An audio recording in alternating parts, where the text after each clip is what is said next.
Hello, Sarah and Brett. I just wanted to make this video for you. We have a YouTube page. It's not really all that great. There's 0 subscribers. We don't have many views. But I'm going to be using this video to be able to kind of explain some of the things that Anishnawbe Giikeniwmogaywin has been currently doing. And I want to separate them into 4 different categories. One of the categories is actually babies, children, so infants, and younger kids. So as of right now, we have daycare, cultural games and activities. Keith Gibson from FCS also made a connection with Strathcona County uh, county daycares and also us. We just need to follow up. This is basically going to allow for AG to continue programming and visit multiple centers. And I was doing things for free, but unfortunately now maybe we should start charging just a little bit. I wanted to possibly send emails to all the daycares and provide a low subsidized fee. So instead of saying $300, we can give 80% off and it'll be $60. So if there's 3 daycares that we meet, it's 60 times 3, whatever that is, $180. And so then afterwards, we just start building and building and building. And then I would like to start mentoring somebody and kind of changing that into a position where it's like, okay, so I'm mentoring some of the games, some of the, I guess, songs, some of the different ways on being able to have these kids interact with one another in a good, healthy way, learning about feelings, learning about, different things, but also understands the crisscross applesauce, all those different good things that we do. And then we would also like to do a stay and play, but we don't have the resources yet to provide mothers and fathers to kind of have a stay and play. That would be something that I could probably talk to some of the daycares within the Strathcona County and say, hey, would you be able to provide space? And just basically is stay and play, a mom or a dad that's, a stay-at-home mom or a stay-at-home dad that walks, comes, picks up the kids, but there's 4 other kids that are kind of playing and having fun, and baby or the little guy or girl wants to stay and play for a little bit for half an hour. So yeah, if you guys have any ideas in regards to a stay and play, like a mommy or daddy stay and play with their babies, whether if it's a daycare that we use or a church, Sarah. But we don't have the resources as of yet. So if you guys have any ideas, let's bounce that around. And then obviously, a lot of the things that we do within the daycares is drumming, singing, and dancing, and some of the daycare workers actually really do enjoy it as well because it kind of burns off energy with these kids. And, if we do it before nap time, then, after singing and dancing and, being able to burn all that energy off, it kind of allows them to do better. But we also just want to do just drumming and singing and dancing. So I'm not sure if we could reach out to any of the local schools, JK, SK, different kinds of things like that, children's centers, child family services, etc. And if you guys have any ideas for myself to reach out to some of these places, then great. Also storytelling. I'm pretty sure that you guys have seen me talk in front of people before. Children, and I don't need to tell you guys this, but children love storytelling. I know so many different legends and myths about the indigenous perspective. That's fun, engaging, and allows them to kind of learn a little bit about themselves as well too, and about indigenous culture. Moving on, that's babies and children, but moving on to youth services. AG would like to start a youth committee. The youth committee is going to consist of obviously a chair or president, but that person that's a chair or the president of the youth committee is going to be a youth representative on our board. So, for instance, there's going to be yourself, Scott, Sarah, Scott, Brett, a youth rep, and then one other person that we need to find for the treasurer. So then it'll be 5 people, and that's a good solid number. I don't think we need to go any more than 5, but that'll be 5 people. And then the youth rep kind of comes and brings and says, okay, well, this is kind of what I'm doing on the youth committee. These are the people that I have. We're doing it at my high school or, wherever, right? We would like to do this day, this fun day or whatever, and they bring ideas. They kind of take control. They take initiative inside their own communities, whether if that's Fort Saskatchewan, wherever, right? Sherwood Park. And then so then the youth rep comes and just basically says that this is what the youth are doing. This is what we want to do. This is what we want to see. And kind of allow for that individual to, not only is it perfect on the resume, but it's also a good learning experience to create leadership within Sherwood Park, and to also become an ally for Indigenous people. We don't, and I don't need to tell you guys that much about this, but we don't have many allies, the Indigenous populations, especially in Strathcona County. So also with youth services, also the same thing, drumming and teachings, being able to go to a high school, once a week, twice a week or whatever, and then afterwards being able to kind of give teachings to the younger men on how to respect women, the younger women on how to respect themselves, just different things like that. Being able to open up a different mindset and a different perspective on life. We also do cultural games and excursions, obviously, for youth services, medicine picking, taking them out in the field, during winter, during spring, during summer, during fall, to choose what kind of different medicines. It's educational, but it's also, they're getting out. They're not on their phones 100%. I also wanted to bring forth the idea of youth restorative justice.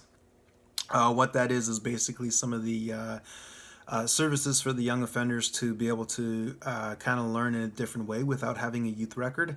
I would like to talk to the youth probation officers and different things like that. Second chance homes.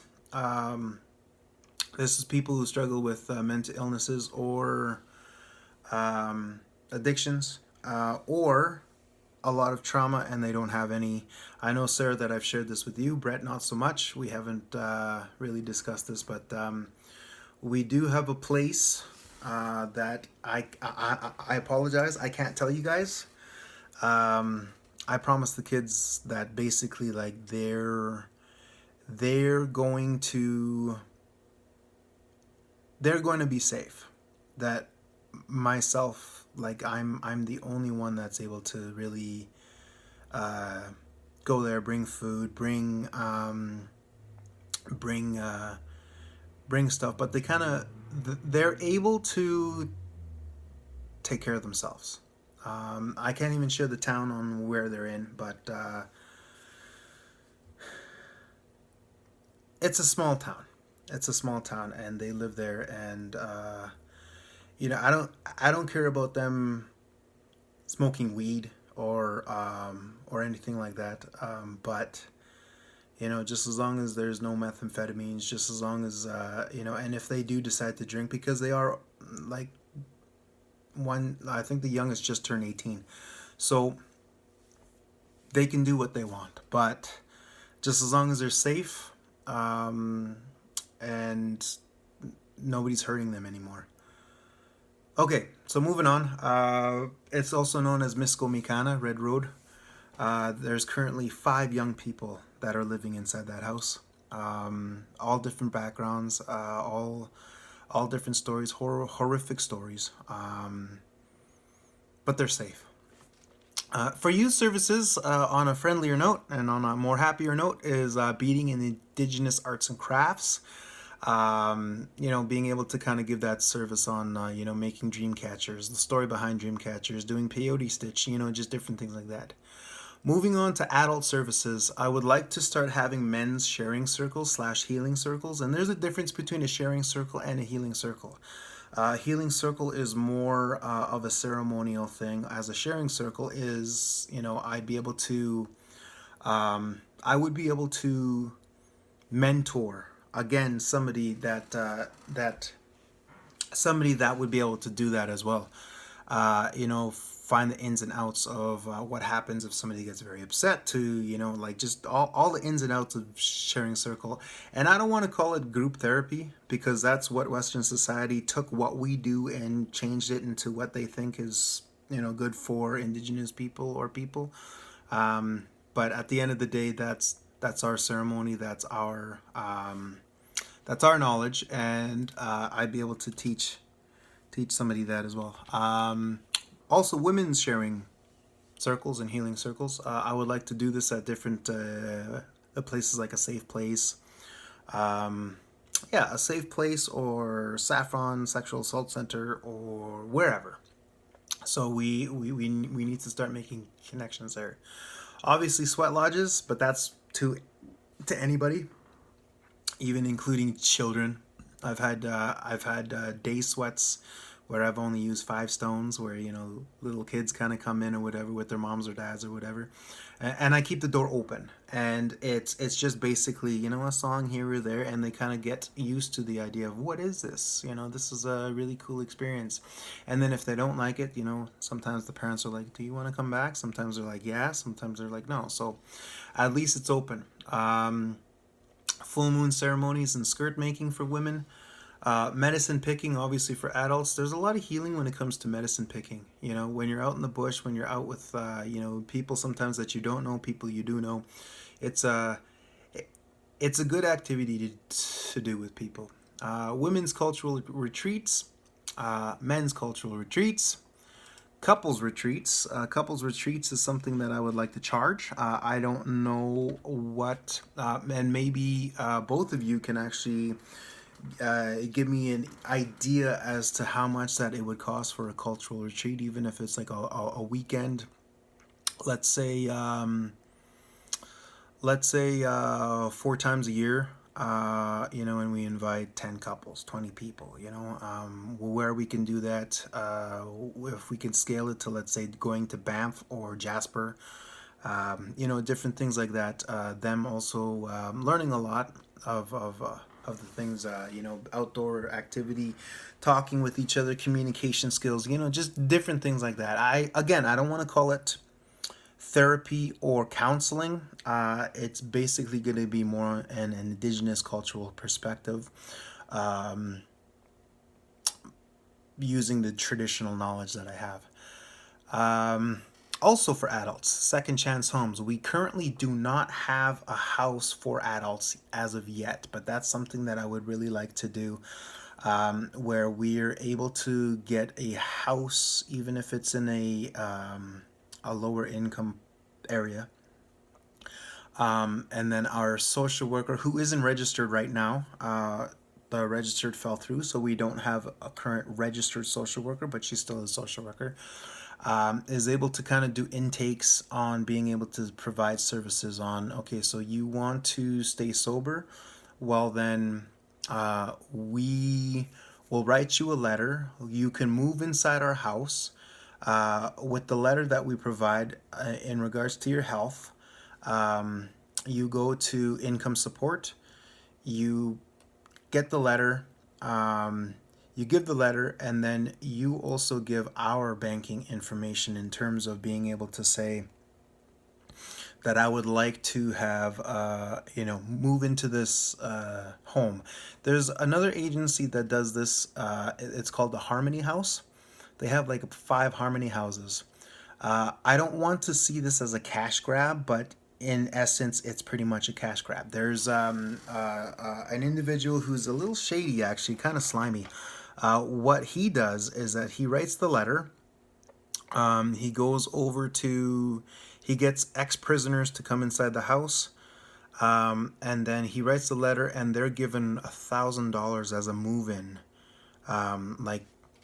Like the ex-prisoners get $1,000 as a moving bonus or whatever, including their first month as an emergency situation. But the guy that owns the Harmony House keeps all of that money, gives them a room that is a shared room with other people, and then he leaves, and then he comes back and does testing for either alcohol or for any other kind of narcotics. And usually about 80% of the time they've had a beer or they've had whatever, and then he phones over to the probation officer and basically says, you need to get this guy out of here, he tested positive. They go back to jail, and then he gets another prisoner. And there was a individual that said basically there was like 30 people in 1 month that was in the emergency room accommodations. So that guy made $30,000 in 1 month. Now, I'm not saying that we do that. We're not a slimy organization. We're not here to exploit people. But at the end of the day, if we were to open up a house like that for prisoners or for people on the streets, that we could have a self-sustaining kind of job that opens up. So being able to go in the low-income housing, let's say a house that's $1,500, 5 bedrooms, including a basement that could be turned into a suite. We have one woman's home, one men's home, all that other stuff. $1,500, $3,000 a month. But at the end of the day, with some of the income tax, or I mean the income support that we're getting for their beds and for their spots, and they pay for their groceries, and they do it in a way that it's done in a group. Let's explore that. I'm not saying that would be something that we could do right away, but I mean, that is something that we would be able to definitely provide, especially if we had a sub office inside Edmonton and had Edmonton services. Moving on. Employment opportunities. Currently, Anishnawbe Giikeniwmogaywin has an apprentice service. I don't want to call it an apprentice school or a trade school, but that we have currently a plumber that's willing to indenture people in the plumbing trade operating as Bintas Mechanical. In the document that I'll be emailing you guys, there's a website, bintasmechanical.ca.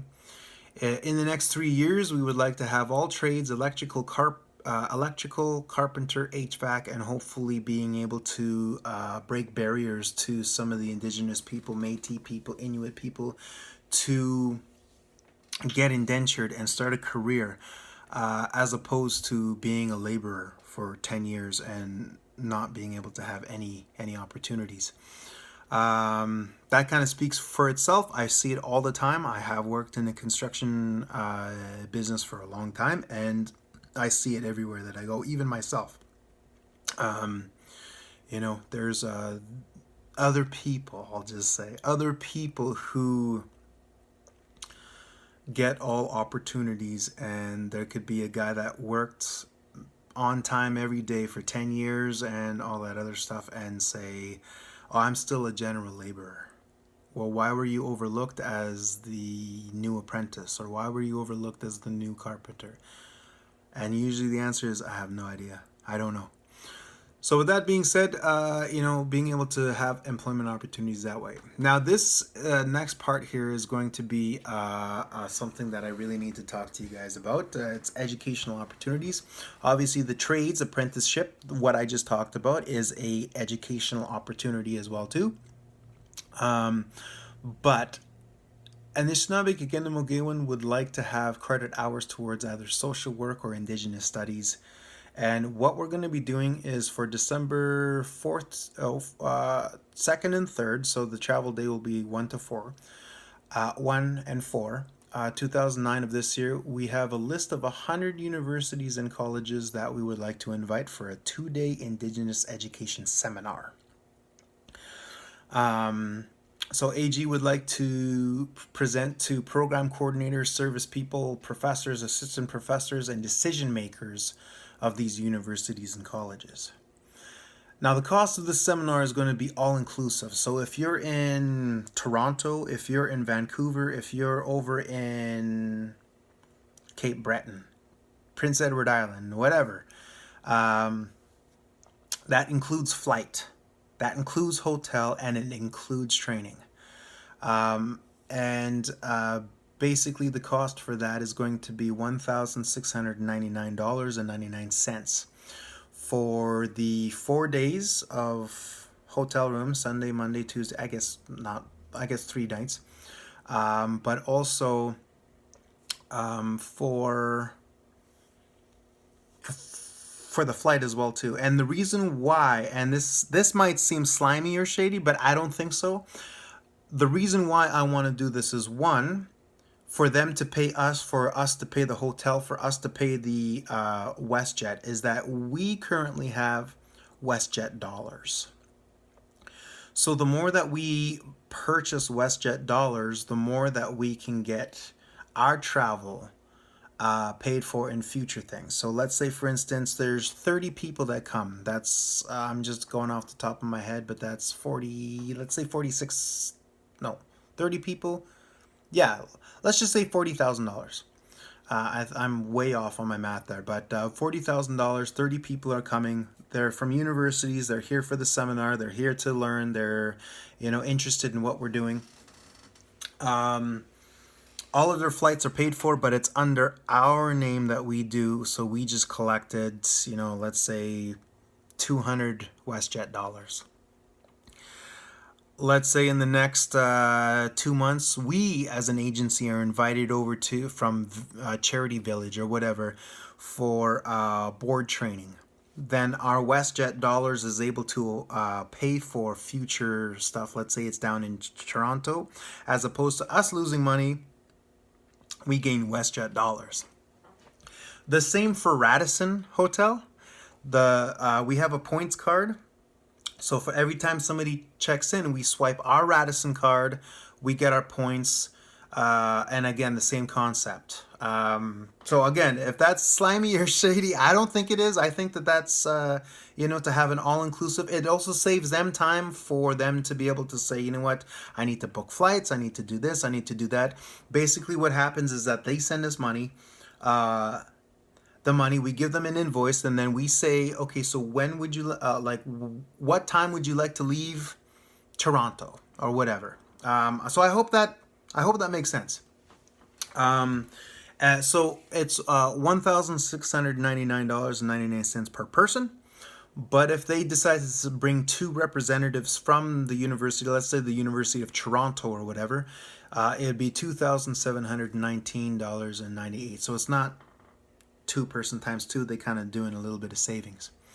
And what that does is that what I did is I found the farthest province and I went on WestJet and basically said how much is it going to cost for a round trip, and they said $900, $916 or something like that. And it was not coach, it was economy. So yes, so we're gonna do that invite. Hopefully we do get 30 people. Hopefully we get 60 people. But the goal is obviously we're making a little bit of funds, a little bit of money. We're gonna be doing a great presentation for these people.